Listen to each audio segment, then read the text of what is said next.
Subscribe to our YouTube channel and press the bell icon to get the latest updates. Now, ever since vaccinations against COVID-19 were developed, there have been two sets of people. One really excited to get that jab as soon as possible, clicking selfies right after, and another bunch who was skeptical about getting vaccinated, leading to what we call vaccine hesitancy. We also recently heard instances of show cause notices being issued to military personnel for refusing to get vaccinated, and also of Gujarat making it clear to businessmen that they would risk forced closure if they fail to get their employees jabbed. Now, what this does is it basically throws open really interesting legal issues that might not be as novel as the coronavirus, but are definitely new for courts in India to consider. So far, we've had two high courts talk about whether and how governments can get people vaccinated, whether they can make it mandatory, and that's exactly what we'll be talking about in today's episode of KYC or Know Your Constitution. Now, last month, we had the Meghalaya High Court pronounce one of the first decisions on this issue. This was done in a suo motu petition focusing on various orders that deputy commissioners had passed, making it mandatory for shopkeepers, vendors, local taxi drivers, and several others to get themselves vaccinated before they can resume their businesses. That was the condition basically.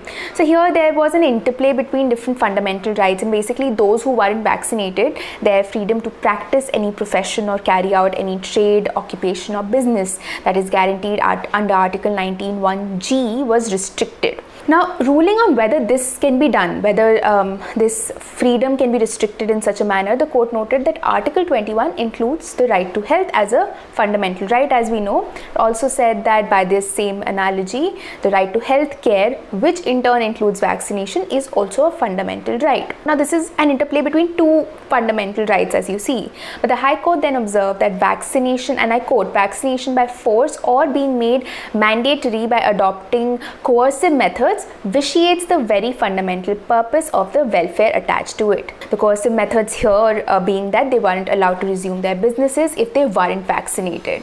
So the court said that such a condition impacts fundamental rights and affects the right to means of livelihood for a person, since working or practicing any profession is a means of generating livelihood. Now, to make it clear, the court did emphasize on the necessity of vaccinations. It clearly said that vaccination is an absolute necessity at the moment, which it is, but the court's concerns, however, largely focused on the measure taken by the state government in making vaccination mandatory before shopkeepers, vendors, etc. could resume their businesses. So this is where it drew the line. The court basically said that compulsory vaccination based on informed consent is different from compulsory vaccination through coercive or forced methods like these. So the court focused a lot more on the steps that need to be taken to help people make such an informed choice towards vaccination instead of restricting their other fundamental rights in order to get them vaccinated.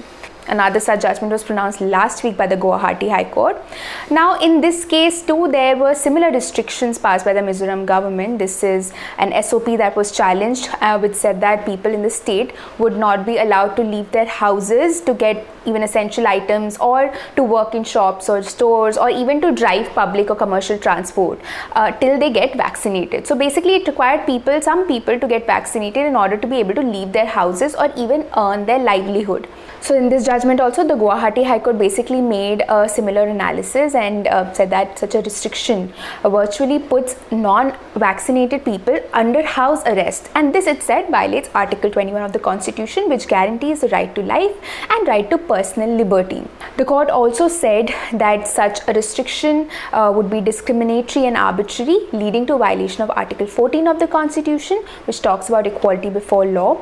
It basically explained that since COVID protocols are equally applicable to vaccinated people and unvaccinated people, placing different restrictions on them is discriminatory.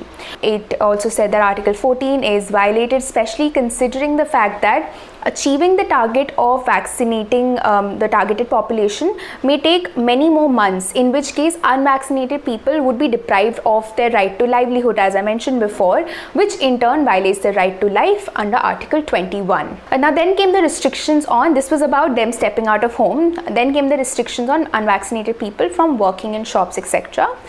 This was similar to the restrictions, as I mentioned before, that Meghalaya High Court was considering. So now the Guwahati High Court actually cited the Meghalaya High Court judgment.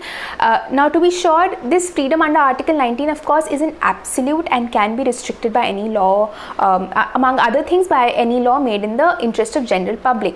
But the restrictions that were placed in both these cases weren't through a law passed by the Legislative Assembly or Parliament as such, but by orders issued by the executive. So that's another thing to be noted, that that's one of the concerns that the court also had, that such a freedom or right cannot be restricted through executive orders, which is different from law passed by the Parliament or the state legislature. Another thing that the Guwahati High Court mentioned was also that the government has not achieved its target of vaccinating all the eligible people, and so unvaccinated citizens cannot now be faulted because of the government's failures. So such restrictions were therefore found to violate Articles 14, 19 and 21 of the Constitution.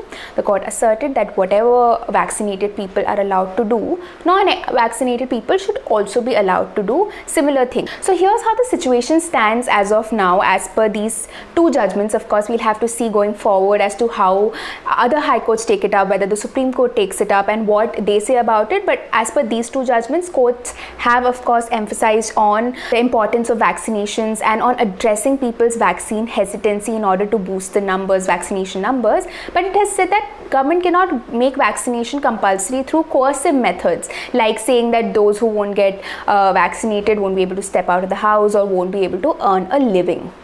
This is Apurva Mandhani for The Print. Do subscribe to our YouTube channel and follow us on Twitter, Instagram and Facebook.